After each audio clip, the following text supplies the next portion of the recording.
The door slammed shut with a sound so loud it felt like the world ended. Michael Carter screamed, but no sound came out. His mouth was open. His chest burned. His hands hit the steel door again and again. No one answered. No guard spoke. No voice came from the walls. That was the moment Michael understood the truth. He was locked away forever. ADX Florence had cut him off from the human world. The lights above him stayed on, bright and cold. The cell was small. Gray walls. Gray floor. A gray bed made of concrete. A toilet with no seat. A sink that gave water only when the system allowed it. There was no window he could reach. Only a thin line of glass near the ceiling, too high to touch. Michael pressed his ear to the door. Nothing. No footsteps. No talking. No breathing. Just silence. Then the speaker above him clicked on. A calm voice said, "Inmate Carter, human contact is no longer permitted." Michael froze. "No, please," he whispered. The voice did not answer. The light never turned off. That was the highest moment of fear in Michael's life. And it was only the beginning. 3 months earlier, Michael Carter was not in ADX Florence. He was in a normal prison in Illinois. He still talked to people there. He still heard laughter, yelling, fights, and guards shouting orders. He still felt human. Michael was sent to prison for armed robbery. He was not proud of it. He was scared every day. But he followed the rules. He kept his head down. One night, a fight broke out in the yard. Michael tried to walk away. But someone pushed him. A guard got hurt. Michael was blamed. They did not ask questions. They put chains on his hands and feet. They moved him in the middle of the night. No goodbyes. No calls. No warning. The plane landed in Colorado. The bus drove for hours through empty land. Then Michael saw it. ADX Florence. Gray concrete buildings. High fences. Razor wire. Guard towers. It looked like a place built to erase people. A guard leaned close to him and said, "Once you go in, the world forgets you." Michael laughed then. He thought it was a joke. It was not. They stripped him. They searched him. They took his name. "You are inmate Carter now," a guard said. No one smiled. They walked him down long halls that curved so you could not see ahead. Every sound echoed. Every step felt wrong. Then came the door. The same door Michael now pressed his hands against. The one that sealed his life. At first, Michael thought the silence would be easy. He told himself, "I can handle this. I just need time." The first day passed. No talking. No one came inside. Food slid through a slot. Michael tried to say thank you. The slot closed. The second day passed. He talked to himself. He said his name out loud. He counted the cracks in the wall. The third day passed. The silence started to hurt. It felt heavy, like pressure inside his head. Michael screamed once. No one came. The speaker turned on. "Inmate Carter, silence is required." After that, Michael stopped screaming. Days blurred together. He did not know the date. He did not know the time. The lights stayed on. Sleep came in pieces. Sometimes Michael thought he heard his mother calling his name. Sometimes he thought he heard laughing. But when he listened harder, there was nothing. ADX Florence was doing its job. It was cutting him off. One day, something changed. As Michael lay on his bed, staring at the ceiling, he heard it. A knock. Soft. Slow. 3 taps. Michael sat up so fast his heart hurt. He pressed his ear to the wall. Another knock. It was not from the door. It was from the wall beside his bed. Someone was there. Another inmate. Michael's hands shook. He did not speak. He remembered the rule. No talking. No contact. He tapped back. Once. The knocking stopped. Then the speaker came on. "Inmate Carter, unauthorized communication detected." Michael's blood turned cold. The wall went silent. Footsteps came fast. Heavy boots. The door opened for the first time. Guards rushed in. They grabbed Michael. They forced him to the ground. A needle went into his arm. The world faded. As darkness closed in, Michael heard the calm voice one more time. "Human contact is dangerous." Then everything went black. And somewhere deep inside ADX Florence, something worse was waiting for him. Michael woke up screaming. But the sound never left his throat. His eyes flew open, wide and burning. The white light was still there, cutting into him like a knife. His arms were strapped to the concrete bed. Thick black straps held his wrists and ankles. He tried to move. He couldn't. The room smelled clean. Too clean. Like nothing had ever lived there. The speaker above him turned on. "Inmate Carter, the calm voice said. You experienced a violation. Michael swallowed hard. My wall, he whispered. His voice sounded strange to his own ears, like he had not used it in years. No talking, the voice replied. Talking creates connection. Michael's chest rose and fell fast. His heart pounded like it wanted to break out. The straps released. Michael sat up slowly, rubbing his wrists. Red marks burned on his skin. The door did not open. No guard came in. It was like the straps had never been there.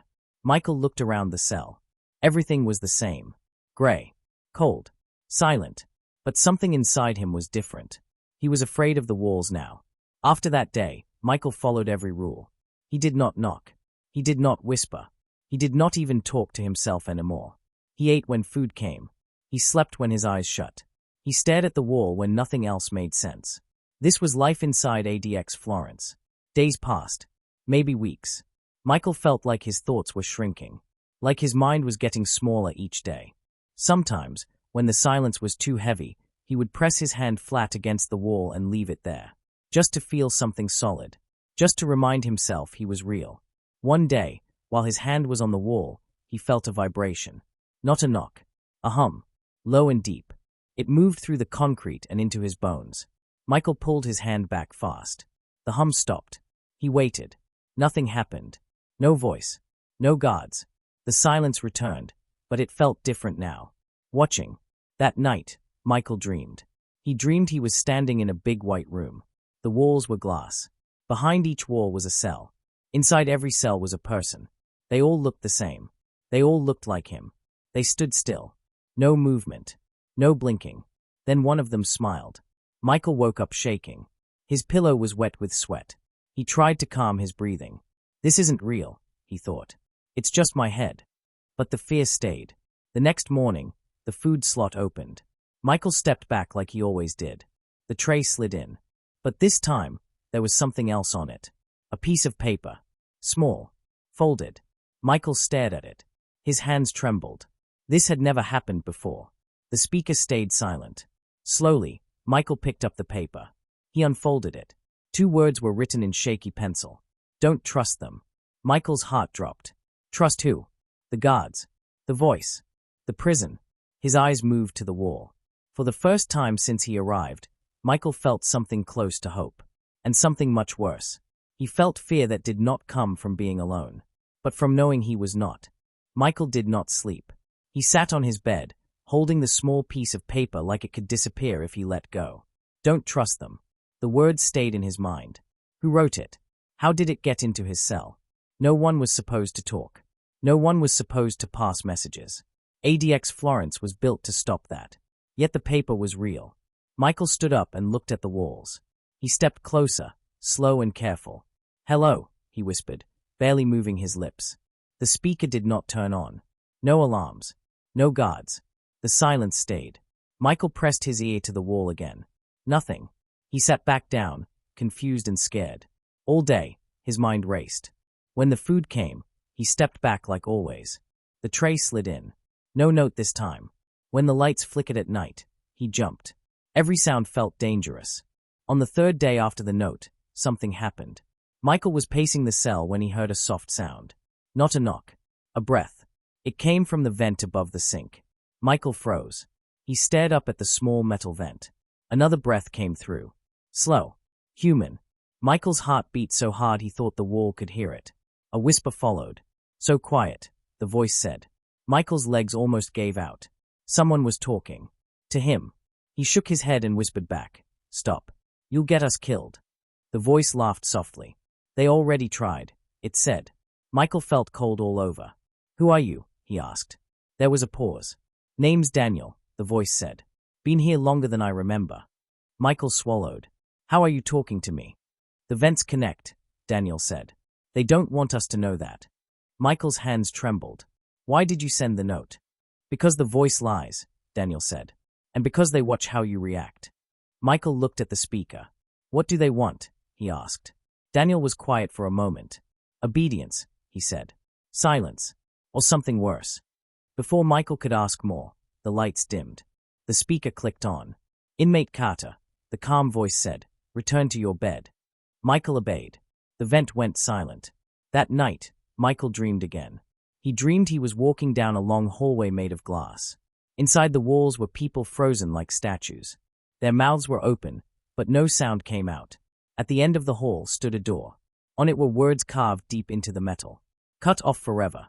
Michael reached for the handle. The door opened, and behind it, he saw himself.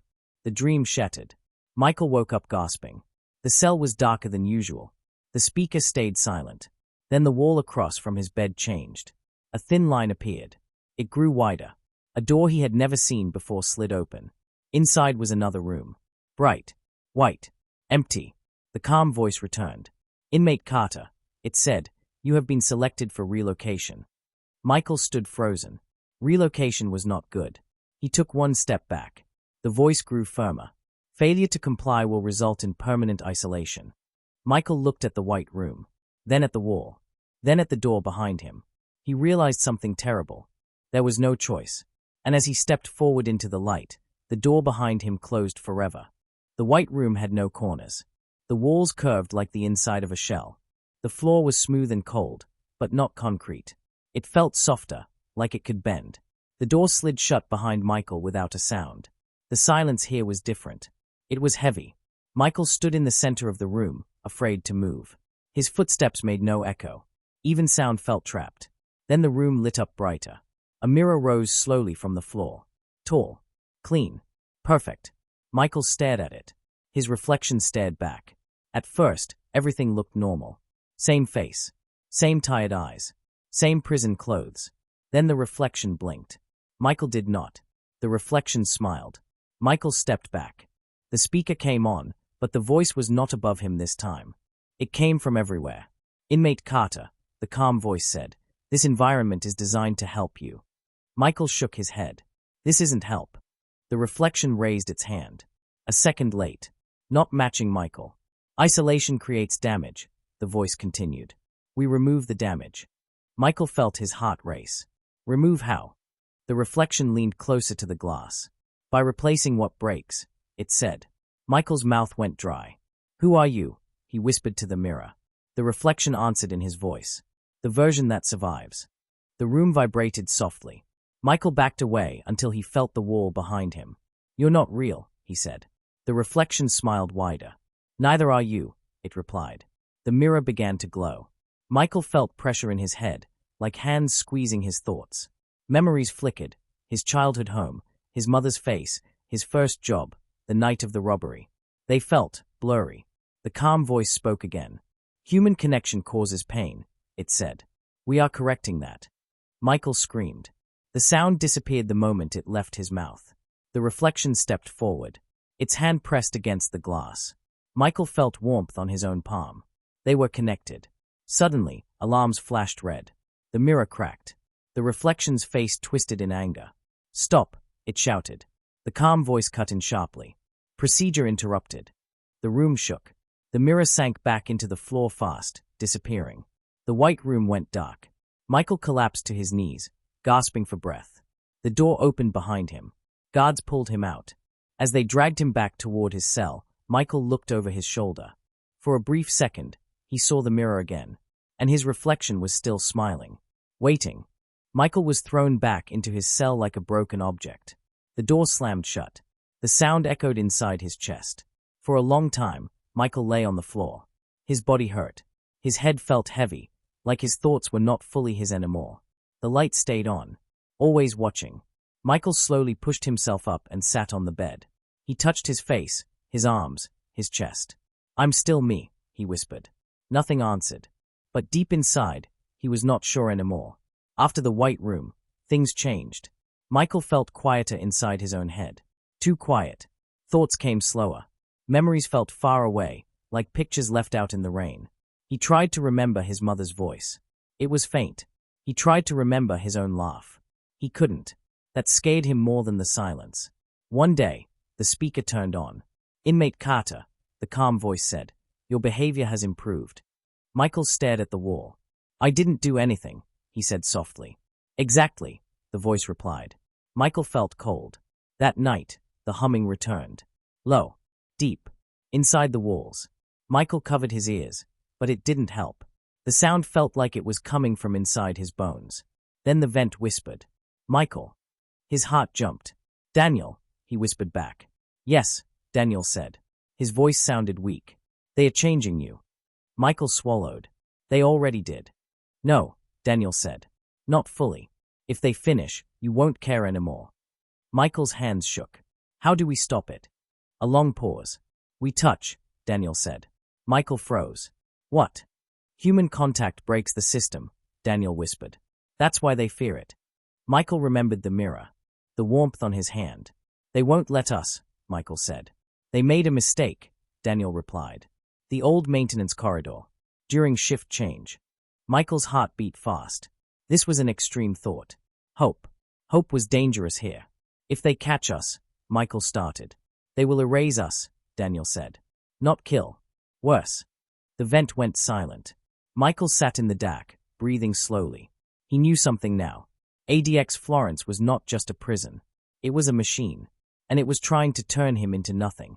The next day, the door opened. That never happened. 2 guards stood there. Their faces were blank.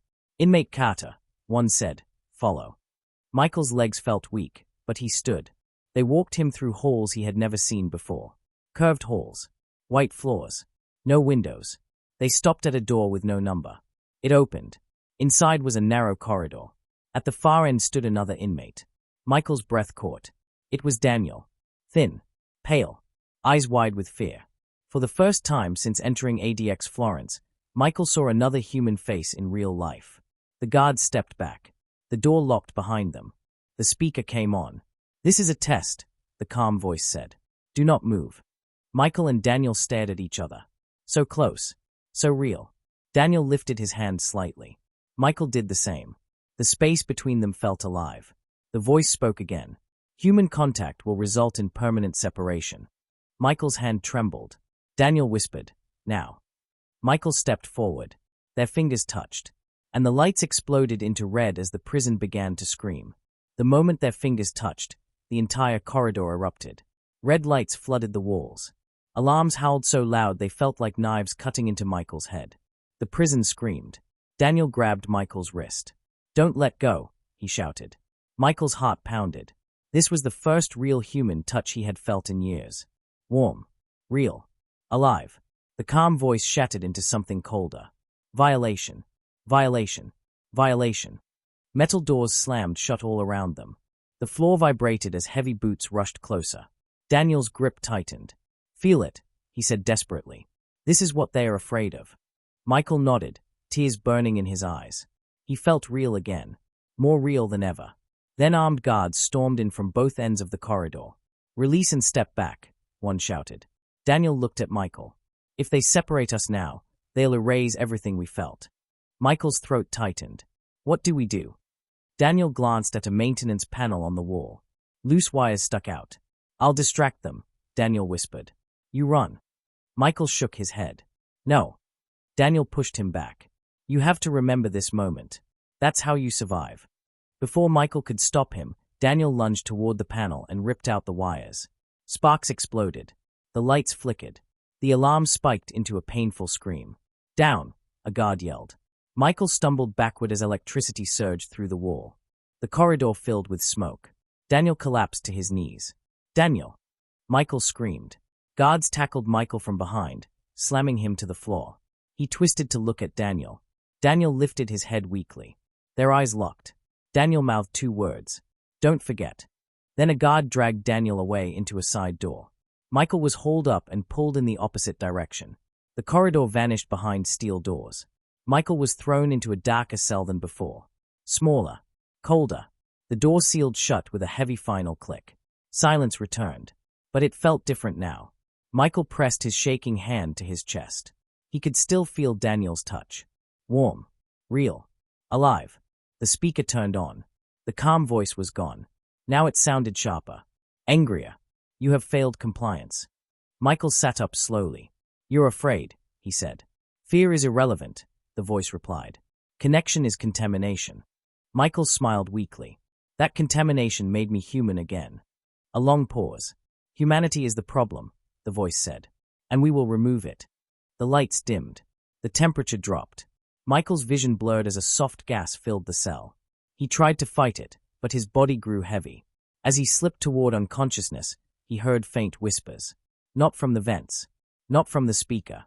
From his own mind. Daniel's voice. Remember who you are. Michael's eyes closed. And deep in the darkness, he felt something new growing inside him. Not fear. Not silence.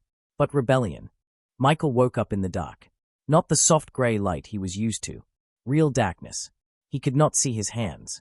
He could not see the walls. It felt like the world had been erased. He tried to sit up. Chains rattled. His wrists and ankles were locked in cold metal cuffs. His heart jumped. The speaker did not turn on. No calm voice. No orders. Only silence. This silence felt angry. Michael took slow breaths. He remembered Daniel's hand. The warmth. The truth. Remember who you are. That thought kept him steady. A faint red light blinked on far above him. Slow. Steady. He was not in a cell. He was in a room. Large. Open. The air felt heavy, like it pressed down on his skin. Footsteps echoed. One set. Then another. Guards walked into the red light. Their faces looked tired. Older. Human. One guard stopped in front of Michael. You made it worse, the guard said quietly. Michael lifted his head. You mean better. The guard did not answer right away. They don't like mistakes, he finally said. Who? Michael asked. The guard looked up at the ceiling. The system, he said. ADX isn't run by people anymore. We just follow. Michael's chest tightened. What happens to Daniel? The guard's jaw clenched. They are breaking him, he said, pulling memories out, turning him quiet. Michael closed his eyes. No, he whispered. The guard stepped closer. You shouldn't have touched him. Michael looked up. You shouldn't have built this place. For a moment, the guard looked like he might say something else. Instead, the red light flashed faster. The guard stepped back. The floor beneath Michael began to move. Slow at first, then faster. Michael realized he was being lowered. Down. Deep. The air grew colder. The darkness felt thicker. The guard's voice echoed from above.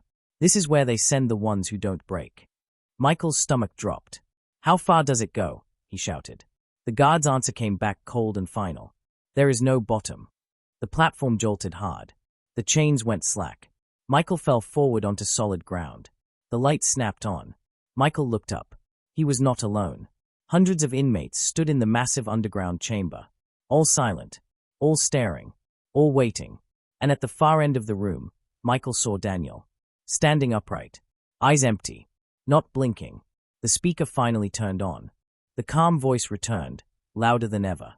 Welcome to permanent isolation. The doors slammed shut, and the inmates took one step forward together. The room felt like it was breathing. Hundreds of inmates stood shoulder to shoulder, but no one touched. No one spoke. Their eyes were open, wide, empty. Like dolls left standing too long. Michael's heart raced. This was isolation together.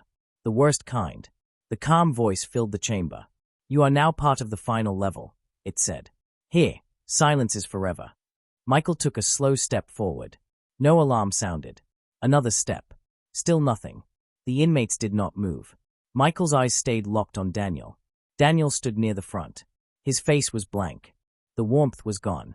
Michael whispered, Daniel. No answer. Michael moved closer, careful, slow.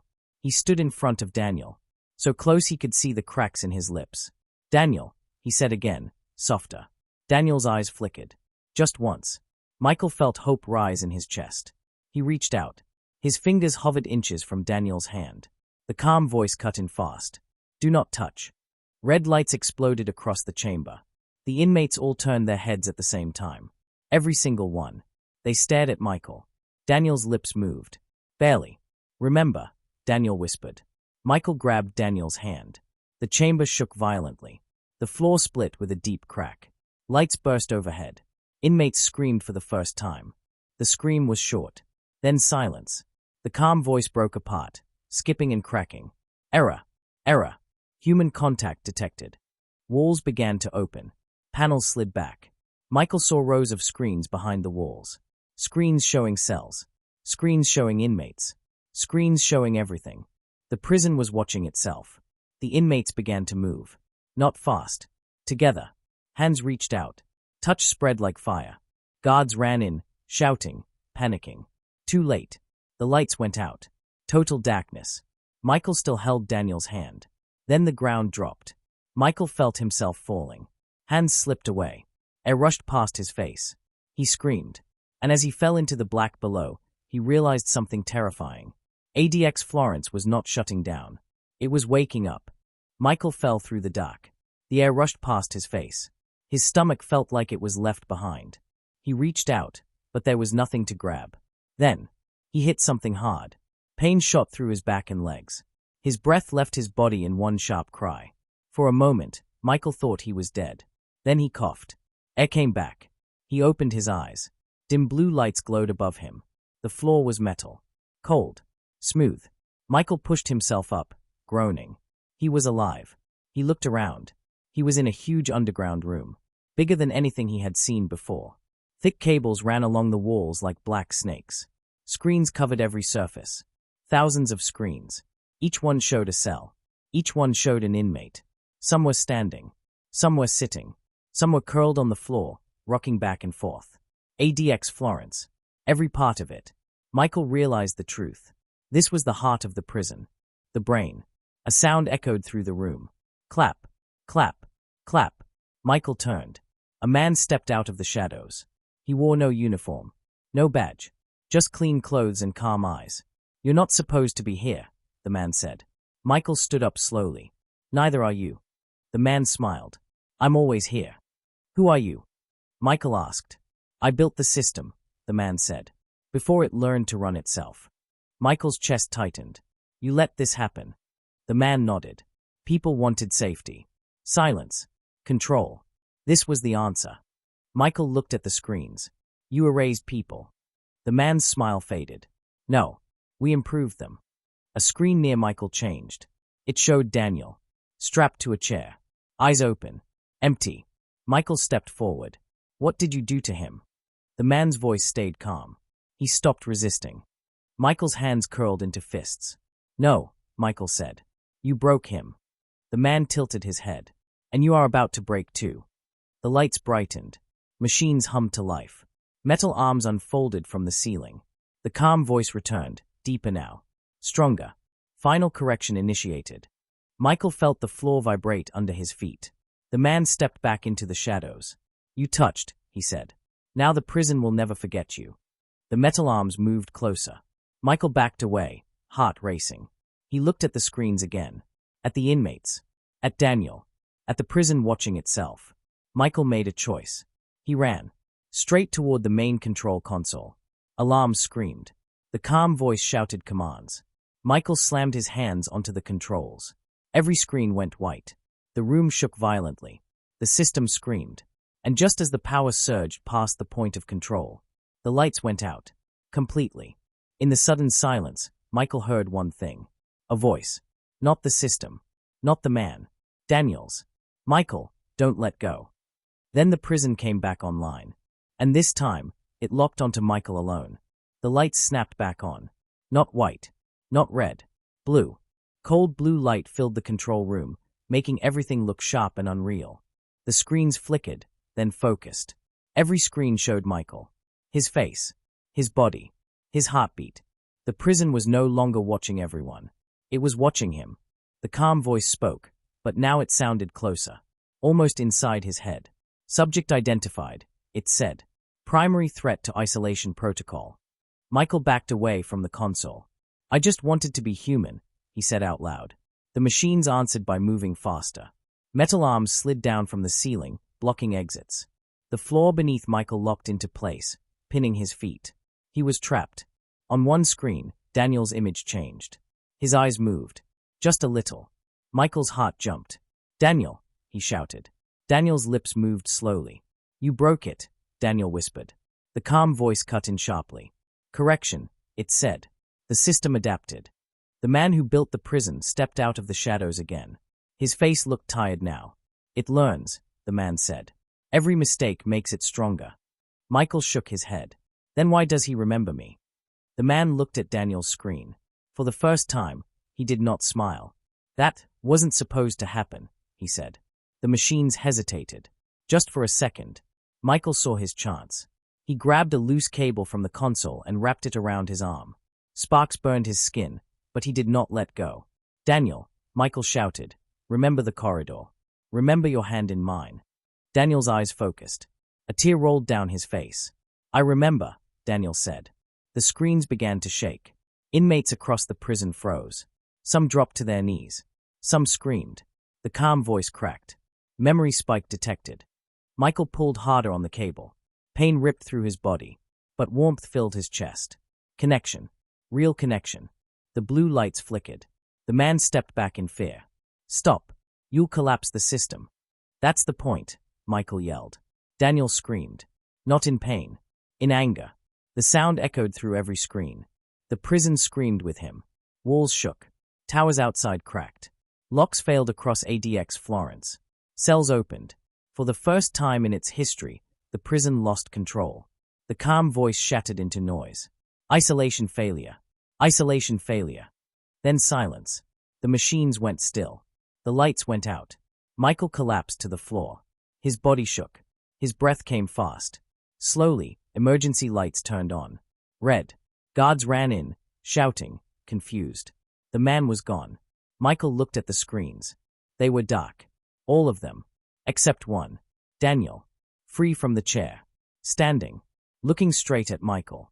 Through the screen, Daniel lifted his hand. Michael lifted his. They did not touch. But they smiled. ADX Florence still stood. The walls were still high. The fences still sharp. But something had changed forever. The prison had learned how to lock people away. And the inmates had learned something stronger. They had learned how to reach back.